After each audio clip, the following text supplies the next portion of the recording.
Did you know Nipsey Hussle at all?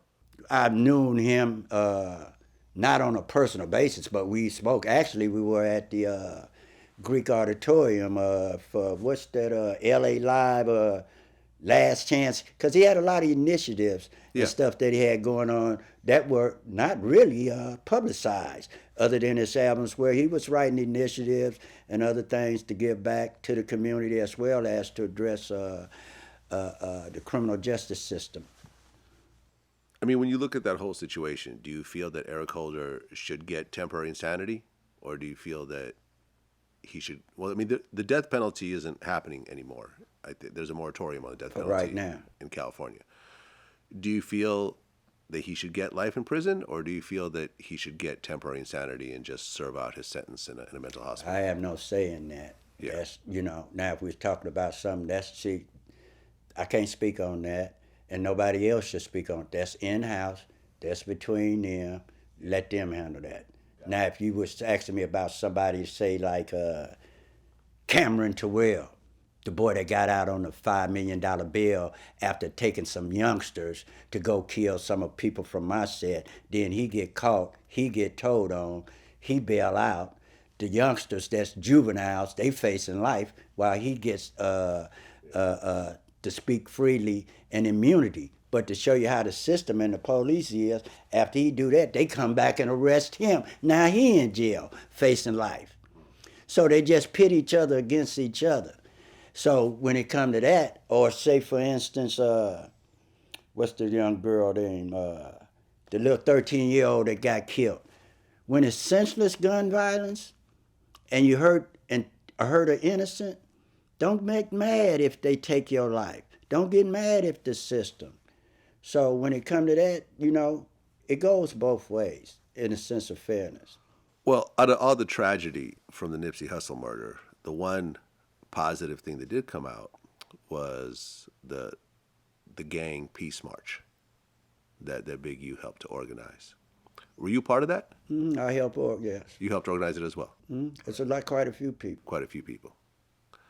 But let me say, give those that too, because a lot of times we don't give credit to other people that does the work. You also had Mad Bone, you had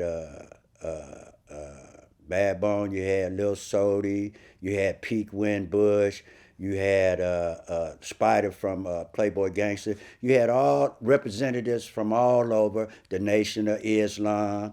So we want to say a shout out to them. A lot of things go on within this community to where we tend to give people that have the platform the credit when it's really the guys on with their boots on the ground where people don't acknowledge them. Yeah. So I'd like to give special thanks to them. But yes, at the beginning, I wasn't part of LA Gangs Unite. Okay. And from what I understand, that was one of the first times in 40 years that the Rolling 60s and the A-Tray gangsters congregated together on a mass scale in a perfect... On any scale. On any scale. In a peaceful situation. Yes. How did that feel? Well, since I wasn't involved, let's get this straight. Do you think one murder out of 48 years of murder made the Gangster Crips and the 60s talk all at one time? There had been dialogue going on for 2 or 3 years, because I'm a member of prison ministry at River Life Ministry, and Pete Windbush and I had been talking. And slowly, things start coming. And when Nipsey murder happened, it created a passage and an opening to create some type of dialogue on a bigger scale. So when Big U and that's why I mentioned Mad Bone, because I'm here, but I'm not gonna go say, oh, they could come. I don't do it like that.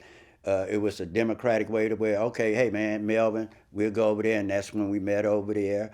I did the Hidden Corners, my show, which you can go on there on Facebook, Instagram, and you can see exactly what happened that day before it was aired, and that meeting in its actuality. And so, yeah, and that started the dialogue amongst them toward talking and just falling back, as I say. Yeah, that was great. That was great for LA. Congratulations on being a part of that. But the problem with that is nothing's wrong with that, but the movement should have still been going on.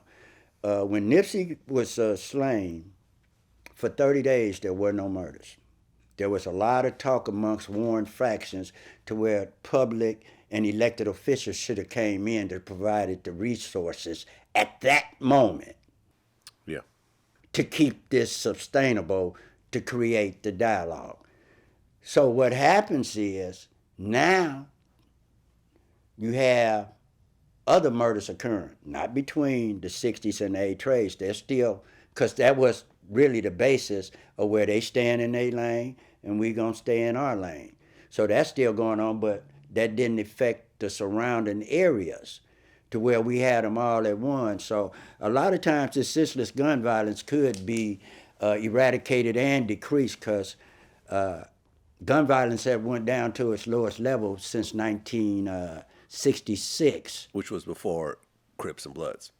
Yeah, it was doing when it was during the era of pro black, and they were fighting. But in 2015, which was the year of the 100 days, 100 nights, which was the year of the most deadly and disrespectful disregard for human life I ever seen in my 48 years of this, and I seen quite a bit. But from 2015, an effort was put forward to decrease gun violence in Death Alley, which is where we stay, which is nationally known. That's when the 100 days. So something had to be going on from 2015 up to 2019 because it's decreased every year. And from that year, Karen Bass had called me in, Marquise Dawson, Maxine Waters. They always call in and ask you to help, but they don't want to supply the employment or the resources to help you sustain this, and then you put back and sent back to the wolves.